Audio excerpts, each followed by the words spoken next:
Let's talk about right-wing antisemitism. It's not just that many people on the right are turning anti-Semitic. It's that the ones who do are massively popular. For example, Candace Owens and Tucker Carlson, who have mainstream a lot of anti-Semitic voices. They often feature on the top 5 podcasts in the world, according to metrics.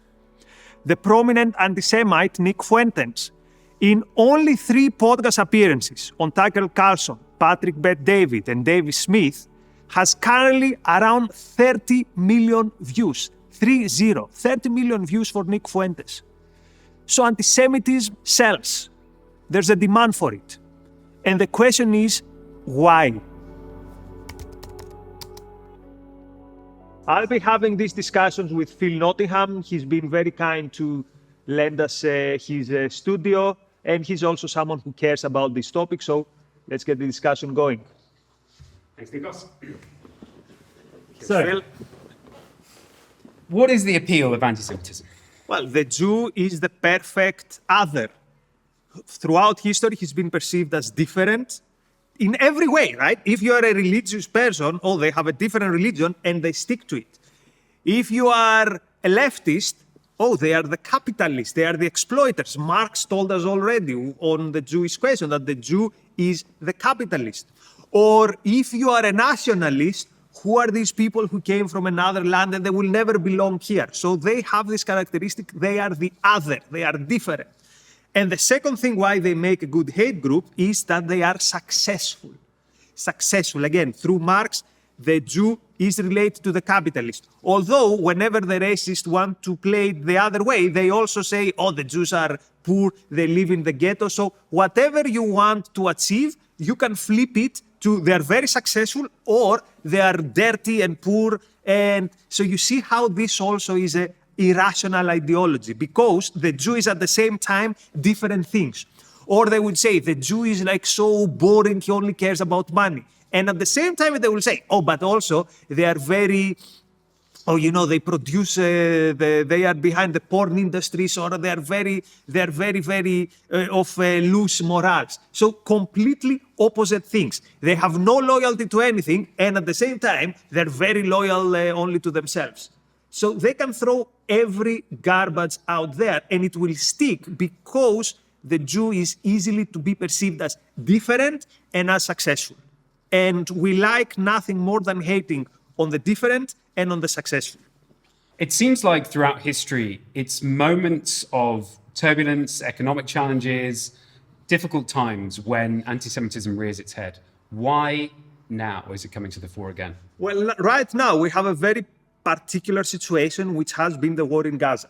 So think about it. For 2 years, you switch on the TV and you basically hear the voice of the most horrendous anti-Semites in the world. You hear the voice of Hamas. Because when you had the news telling you, today, according to the health ministry of Gaza, X amount of children were murdered.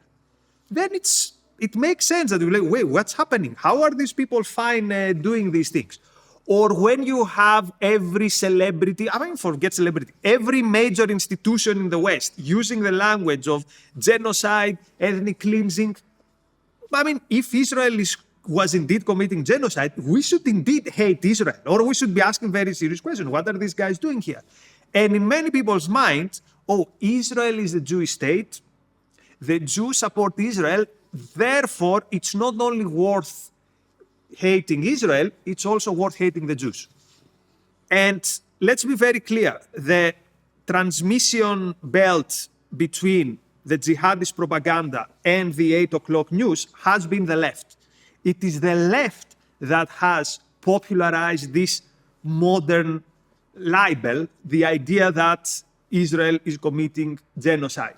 And this makes it even worse that the right that wants to be on the opposite side of the left in every topic, they chose this topic to be on the same side with the left and on the same side with the worst radical Islamists. Supposedly, conservatives are against Islamists and against the left. And then you see that in this topic, they're on the same side. On the left, I was struck in the aftermath of October 7th, how easily many erstwhile quite seemingly smart people would believe the genocide story and a lot of the other libels without really any thought or checking of details. Why do you think that is? For the worst people, it is because they hate the West, and in their mind, Israel is part of the West. You know, they're white, they're successful. They hate the West more than they love innocent Palestinians, because otherwise they wouldn't support their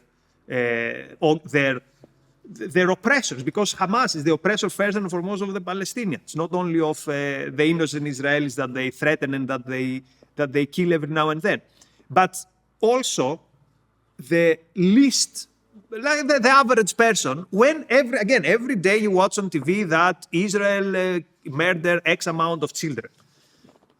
And they don't mention that this is the data that Hamas gives. And when you hear your favorite celebrity, your favorite football star, your university professor that you trust, when you hear all these people telling you, well, this is a genocide and this is an apartheid state, well, your job is not to be a professional intellectual. You think, okay, obviously these people are onto something. Obviously these people understand something that I don't. And yeah, obviously there's something horrible going on there. That's why these people have a lot of responsibility, because they've opened the sewage of the oldest hatred in history. And now the sewage is open and all the dirt is out there. And this is how you see now open anti-Semites, open people who talk about the Jewish question being out in the open and having millions and millions and millions of views. Again, I mentioned it in the introduction. Check out what are the views of Candace Owens, of Dave Smith, of Nick Fuentes, whenever they talk about Israel. It's over the top. And on the left, it seemed like Israel became, and Jewish people more broadly, became the epitome of all the great sins that the left holds. They're imperialist, they're colonialists, they're capitalists, they're all these things, all the isms that became encapsulated in Israel, all the bad things. We can see that on the left, and then everything is then encapsulated in this idea of Zionism. How has that played out on the right? Well, in the mind of the leftists, this is the battle of the centuries. Like the poor, non-white, oppressed, colonial, non-Western versus the white, Western, colonial. By the way, it's funny that in the eyes of the left, Israelis are white. Yeah. In the eyes of the anti-Semites of the right, they are not white, and they're actually polluting the white race, whatever that means. But now the question is, why on the right? And the obvious answer is that anti-Semitism was a thing of the right also in the past. So we could go to the 20th century and all that stuff. But that's not the main reason. The main reason is not that many people started reading Hitler and they said, oh, the guy has a point. This was an effect. The cause has to do with how most people in the right and in the left actually view the world. And they view the world through a destructive prism. And this prism is tribalism. What is tribalism? Tribalism is, I don't view the world as an individual using my judgment and my mind. I view the world through the lens of a group. I see different groups. Everything is a battle of groups. Again, the left taught us this, that if you are, for example, a black person, you think as a black person, and you have like racial class interest against the other groups. So what did the white nationalists say? Oh, I view the world as a white person, and therefore every other ethnic group, including the Jews, are a threat because we're in this zero-sum game. That's one reason. Another reason is that tribalism leads you to a second stage, which is the final stage of tribalism, which is contrarianism. Contrarianism is not, I'm going to follow the party line of my group. Contrarianism is, I'm going to see what the group that I don't like believe, and I'm going to do the opposite. For example, the white nationalist says, what do the leftists think as the biggest evil? The leftists and the classical liberals and the conservatives, the enemies. They think the ultimate evil was Hitler. Then maybe something is, Hitler is a cool guy. Maybe there's something to him. Or people like Tucker, they would say, the actual enemy here is conservatism Inc. or a conservatism org, how they call it, like neoliberalism. And neoliberals are friends of Israel. Therefore, whatever they stand for, I'll be against. Therefore, I'll be against Israel. And there's one more thing there, which is that this very quickly, when you destroy your mind, because tribalism destroys your mind, this can easily lead to conspiratorial thinking.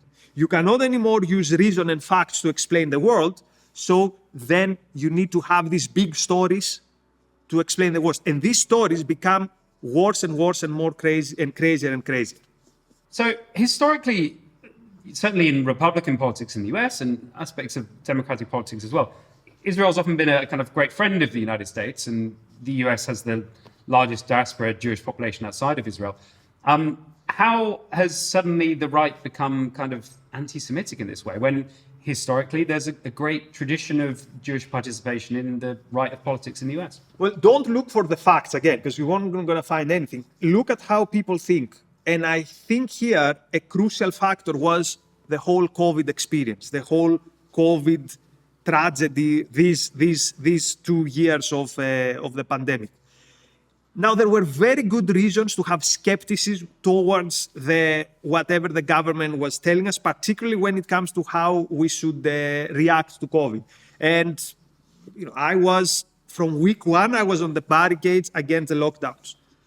But many people in the right, the conclusion that they drew from all this is that whatever science or the powers to be or the elites are telling us is a lie. So, for example, they would say that, how do we know that the history of World War II that we were taught is true? They lied to us about COVID. Maybe they will lie to us about this as well. So how do we know that the Holocaust even happened? So, you see, this creates this snowball of, I'm going to question more and more and more and more things. And this leads to the intellectual graveyard, which is the views that you hear from the new right. So when you hear, for example, Candace Owens claiming that there were dancing Israelis after the dancing Israelis conspiracy, try to think this logically. Mossad, the most notorious secret service in the world, that comes and kills you and you don't even realize it, organizes 9/11, and then Mossad agents start dancing with the Israeli flag in a way which is so obvious that Candace Owens realizes. That makes zero sense. But there is now no limit to how far they will go. Tucker Carlson talks about demons. This shows that these people have burned their brain cells. And they've burned the brain cells, not in a pathological way. I don't know, but brain requires training. Thinking requires training. When you don't think, and when you discard reason, and when you substitute reason with this tribalist conspiratorial thinking, whatever the elites tell me, I'll believe the opposite, then it's not miles away from there to believe in the dancing Israelis, in demons, or that Hitler is a cool guy. Do you know how many young people, I know you do because you media is your thing and social media, how many young people watch AI translated talks by Hitler? The reason that they do this is because, again, in their mind, everyone tells me Hitler was the bad guy, everyone must be lying, because everyone always is lying. My professors are lying, the scientists are lying, the historians are lying. Therefore, maybe Hitler was the good guy. You see how destructive it is for the brain. The biggest damage is not to the culture, which is a huge damage of all this. The biggest damage is on the brain. Tribalism makes you stupid. If we look back 10 years, 8 years, someone like Candace Owens is an example of a bright young intellectual. She seemed to have a lot about her. She was going about things, trying to talk, make a name for herself, find out what she thinks in the world, seemed to be quite an independent thinker. What happened? Why do you think there's this appeal to this sort of very stupid tribalism that's driven so many people who had the opportunity and the ability to think? Well, that's the cultural paradigm out there. The education system creates tribalists of the left. Everything around critical race theory, DI, all this is race tribalism. And, the right just reacted to that because thinking for yourself takes effort. Thinking for yourself is difficult and it's not very popular. And once you go down the downward spiral of not thinking, then it becomes even more difficult to go back to actually thinking. So I do believe that, they say this is grifting. I think she actually believes many of these things, because I think brain means the way her mind thinks is destroyed. And it's not easy to bring it back to... Every tribalist is like that. Every tribalist mind is destroyed. And they are proud about it. Earlier we were discussing about fascism. There is this quote by Rudolf Hess. He said something like, I don't ask you to love Hitler with your mind. I ask you to love Hitler with your heart. This means something, right? It means that I know that if I have to explain to you all the garbage that I'm telling you, no one's going to buy it. So I'm trying you to remove your mind from the equation and rely on other things, on vibes or on what your friends and what is edgy. And this is how the new right, the countercultural right, or the anti-Semitic right, the woke right, however you want to call it, this is how they operate. I can imagine some people thinking, you know, this is, sure, these people are saying stupid stuff, but it's kind of maybe blown out of proportion. It's a moment in time. They're the kind of people that just say things for effect, to get attention. They like to be edgy. Like, why do you think this is something to be so concerned about? Because I see the numbers.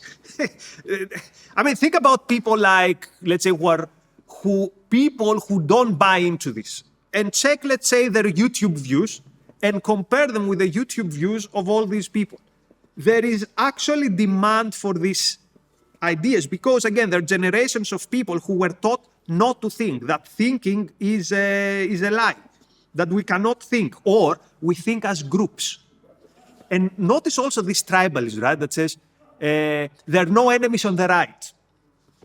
This is actually giving up of thinking. Like, I'm not going to judge you. Are you a good person? Are you a scoundrel? You are not a leftist. You are one of us. Or you're an anti-Semite. It's okay. You are also one of us. The next stage by this is, are you a leftist anti-Semite? It's okay. You can also join. So A, their numbers are high, and B, they have also institutional, if not support maybe, but at least sympathy. So notice how both Trump and J.D. Vance did not denounce Tucker Carlson. Actually, they went out of their way to support Tucker Carlson. So how far away are we from the official, let's say, voice of, forget the official voice, the White House endorsing people who endorse crazy anti-Semitic views? That's where we are. I find when you chat to some people about this and you'll say to them, hey, you're anti-Semitic, you know, you're suggesting an anti-Semitic view, the response will often be, I'm not anti-Semitic, I don't hate anybody. And I often think that is just a misunderstanding of anti-Semitism, to assume that it's just a form of sort of hatred or bigotry, when really it's a deeper sort of philosophical perspective on the Jews as an existence. Yeah, How do you feel about that? So here's an example, right? So let's say you're super invested in the conflict in Gaza. You protest in the streets, you wear keffiyas. At the same time, you cannot point to me in the map where Gaza is. You couldn't care less about any other conflict. Like you haven't heard anything about, I don't know, Sudan, Yemen, or Nigeria, where we see things happening these days, or I don't know, Russia, Ukraine, these things don't bother you. You only care about this one conflict, and you take it so serious that you use this language of genocide and all that stuff. So you care when Israel does something, but you don't care where any other countries or political forces do things that are 20 times worse. How do you explain to this, if not by the fact that there's something specific to Israel? And again, I think for many people, the one specific thing to Israel is that they are white and Western. So I don't think that everyone does it because they've read the protocols of the elders of Zion. But you know what? At the end of the day, it doesn't matter because the result is the same. The result is that we've created this space into which now people can openly say, let's all agree that the problem is with the Jews. Isn't this what Nick Fuentes said to Tucker Carlson? Like, there's something in being a Jew that will make you being always loyal to, to your tribe or whatever. And then they will add, it's okay, of course, we're all tribalists. We should all only care about our tribe, but because they're a different tribe, we should be skeptical or hostile to them. So yes, this is how you can, to create space for anti-Semitism doesn't mean that each one of us needs to be like Himmler and a card-carrying anti-Semite. You blur the water so much that in these blurred waters, now the anti-Semite finds an opening and he can spew his poison. A question that's often asked to me, which I'll ask to you, is why do you care? Why do you think this is a big problem? You're not Jewish, and I don't think neither of us are Jewish. But for me, this Why is... do I care? I care because I see the worst people having a go.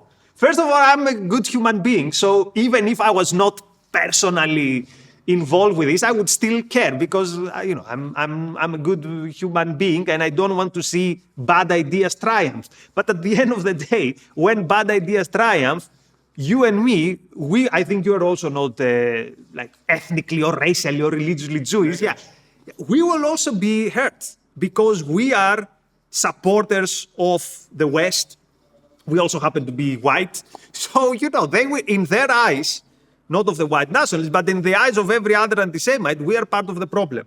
You think the radical Islamists care that whether we're Jew or not? No, you're white, you're European, you're part of the enemies. And when it comes to the anti-Semites of the right, we believe in a free society. We are, how to put it, classical liberals. I don't know. I haven't got a better term. We believe that we live our lives to be happy for our own happiness. We believe in the rule of law. These things are like, for them, we are also the enemy, particularly since we are friendly in their eyes to the Jews, whatever that means. And again, let me make something clear. I couldn't care less who lived in Israel and Palestine 2,000 years ago. I'm not a religious Jew. I don't believe in promised lands or whatever.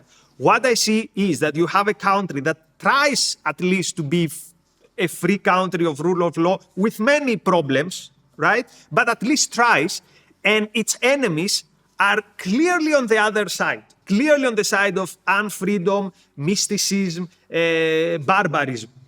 And where do these traitors of the West, I will call the new right, they're traitors to the West, because in the biggest existential battle of our time, they are siding with the side which is against the West. They are siding with the side of barbarism. In the battle of civilization versus barbarism, supposedly the saviors of the West are in the side of barbarism. And I will never forgive them for that. What do you think happens next with the anti-Semites of the right? Where do you expect them to go next? The quick answer is I haven't got an answer because I never expected that things would go so bad so quickly. So I didn't expect that, again, Nick Fuentes would be like the #1 political celebrity somewhere. So two things could happen.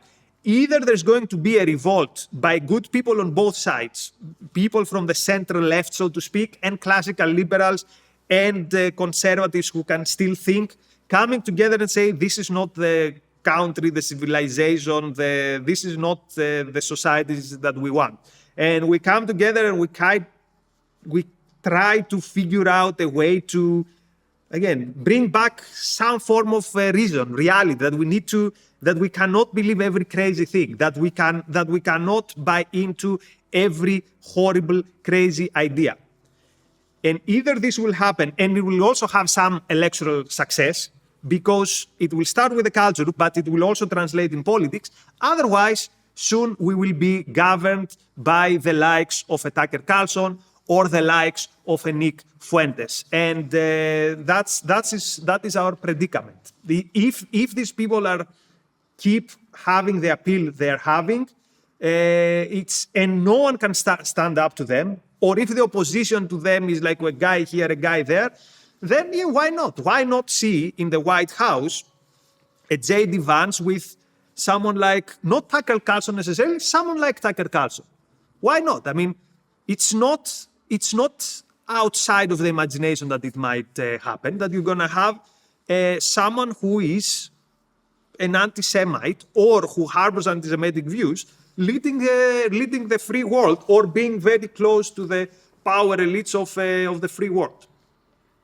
How do you see this in Europe? We're both European, we both live in Europe. What do you think is the risk of right-wing anti-Semitism in Europe, where obviously there's a deep history of it?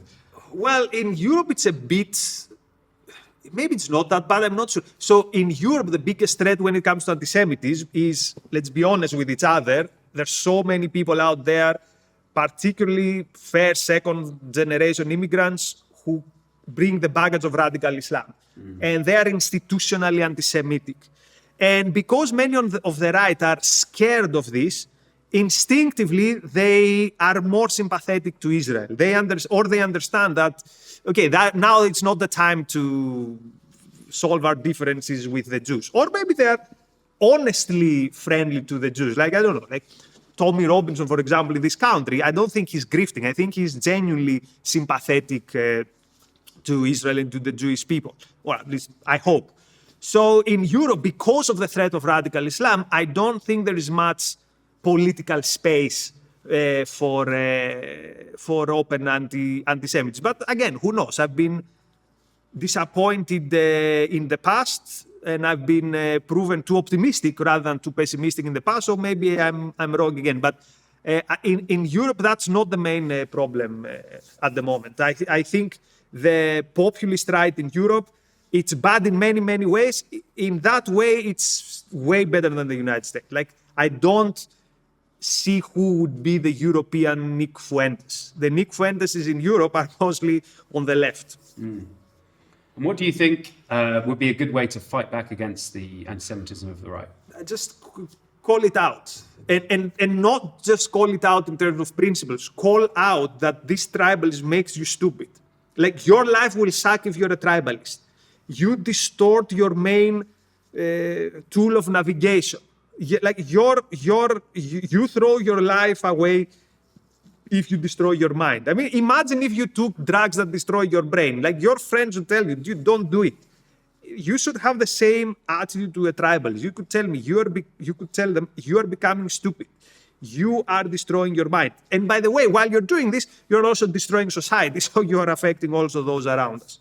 Do you have any good sources, books, people to follow? Any recommendations for anyone who wants to learn more? Okay, let's say good books. Obviously, Douglas Murray on democracy and death cults was a good book on the current moment.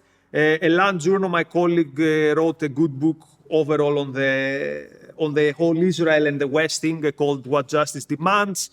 I wrote a book on tribalism back in 2021, if someone is interested particularly on the tribal mind thing. And if you want an article and not a book-size thing, Google my name and the Contrarians of the Right. I wrote something 2 years ago when Tucker and Candace Owens started going down the dark path. And it was more like a prediction that soon these people are going to go even in darker places. And unfortunately, I was right. Because again, once you go down in the dark path of not using your mind, then the abyss is the limit. It can get much, much worse. Thank you very much. Thank you very much, Phil.